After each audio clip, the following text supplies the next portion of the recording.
বিসমিল্লাহির রহমানির রহিম। আসসালামু আলাইকুম। এক বুক স্বপ্ন নিয়ে, অনেক আশা নিয়ে আজকের এই প্রথম পথ চলাটা শুরু হলো। হযরত মুহাম্মদ সাল্লাল্লাহু আলাইহি সাল্লামের নবী এবং নবীর আদর্শ নিয়ে আজকের এই এপিসোডে আমি আছি মোহাম্মদ শাওন আপনাদের সাথে। নবী মোহাম্মদ 570 খ্রিস্টাব্দে কুরাইশ বংশে জন্মগ্রহণ করেন এবং তিনি আমাদের জন্য তার জীবন আদর্শ বাস্তবায়ন করে গেছেন এবং ভবিষ্যৎ প্রজন্মের জন্য যা উদাহরণস্বরূপ মানব ইতিহাসে। নবী মোহাম্মদ জন্মের 6 বছর বয়সী বাবা হারান এবং তিনি তার দাদা আব্দুল মুত্তালিবের কাছে বড় হতে থাকেন। তার শৈশবে তিনি অনেক প্রশংসিত ছিলেন। তিনি তার শৈশবে আল আমিন নামে উপাধিতে ভূষিত হন এবং মানুষ তাকে বিশ্বাসী বলে আখ্যা দিয়েছিলেন।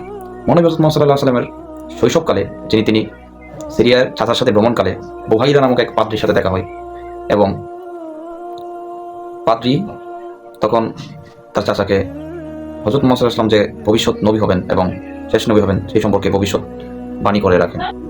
হযরত মুহাম্মদ সাল্লাল্লাহু আলাইহি ওয়াসাল্লাম 40 বছর বয়সে একাকিত্বে ধ্যানমগ্ন অবস্থায় নবুয়ত প্রাপ্ত হন। 610 খ্রিস্টাব্দের রমজান মাসের প্রথম ওহী নাজিল হয়। আল্লাহর পক্ষ থেকে ওহী নাজিল হয়, ইকরা বিসমিকা রাব্বিল্লাযী ফালাক, পড়ো তোমার প্রভুর নামে। এবং দীর্ঘ 40 বছরের অবসানের পর তিনি নবুয়ত প্রাপ্ত হন। নবুয়ত প্রাপ্ত হওয়ার পরে নবী মুহাম্মদ সাল্লাল্লাহু আলাইহি ওয়াসাল্লাম গোপনে গোপনে ইসলামের দাওয়াত সারা বিশ্বে পৌঁছে দেওয়ার জন্য তিনি অক্লান্ত পরিশ্রম করে থাকেন। কিন্তু এই ইসলামকে প্রতিষ্ঠাতা করতে গিয়ে নবী হযরত মুহাম্মদ সাল্লাল্লাহু আলাইহি ওয়াসাল্লাম যে কষ্ট, যে অত্যাচার, নির্যাতন তিনি সহ্য করেছেন, তার উম্মতের জন্য তিনি একটা উদাহরণ পৃথিবীতে রেখে গেছেন। কুরাইশদের অরাজকতা এবং বিভিন্ন মূর্তি পূজা, সামাজিক বয়কট, অশান্তিতে লিপ্ত ছিল তখনকার কুরাইশের জনগণ। হযরত মুহাম্মদ সাল্লাল্লাহু আলাইহি ওয়াসাল্লাম যখন প্রকাশ্যে ইসলামের দাওয়াত দিলেন, তখন এত অত্যাচার নিপীড়ন সহ্য করার পরে মহান আল্লাহ তাআলার নির্দেশে হযরত মুহাম্মদ সাল্লাল্লাহু আলাইহি ওয়াসাল্লাম 605 খ্রিস্টাব্দে মক্কা থেকে মদিনায় হিজরত করার সিদ্ধান্ত নেন এবং মহানবী সাল্লাল্লাহু আলাইহি ওয়াসাল্লামের সাথে ছিল মুজাহিদ এবং আনসারগণ, যারা ভ্রাতৃত্বের মাধ্যমে মদিনায় নতুন রাষ্ট্র কায়েম হয় এবং ইসলাম প্রচারের দ্বিতীয় রচনা উন্মোচন। মদিনায় থাকাকালীন অবস্থায় নবী মুহাম্মদ সাল্লাল্লাহু আলাইহি ওয়াসাল্লামের সাথে বিভিন্ন ধরনের ঘটনা ঘটে যায়। মদিনায় সামাজিক ও রাষ্ট্রীয় নীতিমালা প্রতিষ্ঠা করা, বদরের যুদ্ধ, উহুদ এবং খন্দকের যুদ্ধ সংঘটিত হয়। তিনি শান্তি ও ন্যায় বিচারের মানবতার উদাহরণ স্থাপন করেন। হুদাইবিয়ার চুক্তি ও পরের মক্কা বিজয় 630 খ্রিস্টাব্দ ইসলামের প্রসারের ইতিহাসের গুরুত্বপূর্ণ মুহূর্ত। অফাত এই দীর্ঘ জীবনে, 63 বছরের এই সংক্ষিপ্ত জীবনে নবী হযরত মুহাম্মদ সাল্লাল্লাহু আলাইহি সাল্লাম ইসলামের জন্য এবং তার উম্মতের জন্য তার যে জীবন আদর্শ রেখে গেছেন, তা দিয়ে আগামী কিয়ামত পর্যন্ত এই পৃথিবী প্রতিষ্ঠিত হবে। তিনি তার জীবনকালের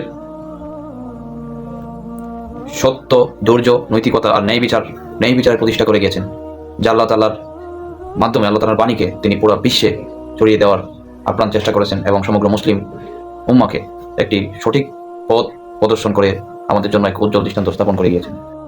তার এই দীর্ঘ জীবনের ক্লান্তি লগ্নে প্রায় দীর্ঘ 63 বছর পর শেষ মুহূর্তে বিদায় হজের মাধ্যমে তার জীবনের রীতি ওঠে এবং 63 বছর বয়সে তিনি ইন্তেকাল করেন।